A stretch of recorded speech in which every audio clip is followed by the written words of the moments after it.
Kulağım tınç bolsun deseniz, üy bülöm tınç bolsun deseniz, ayalыңızga жакшы мамиле кылыңыз. Бүгүн аялына турмуш курганга чейин аялым, аялым, турмуштан кийин катыным дегендер бар да. Жок. Ошо свиданияга чейин кандай мамиле кыласыз? Тойго чейин мисалы кандай мамиле кыласыз? Никеден өттүңүз, бирок той боло элек кандай мамиле кыласыз?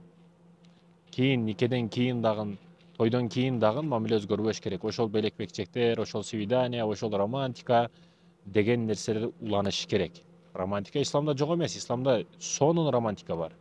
Болгону ушул көшөгөндүн артында ар кимге реклама кылбай турган бизде романтика бар да.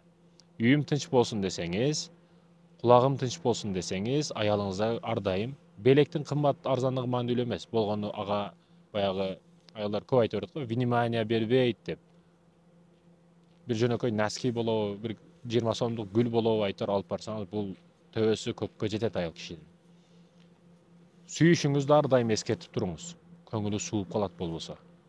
Баягы күн чыкканда карлар кантип эрийт, ошол сыяктуу сизден көңүлү муздап, ээрип баштайт да.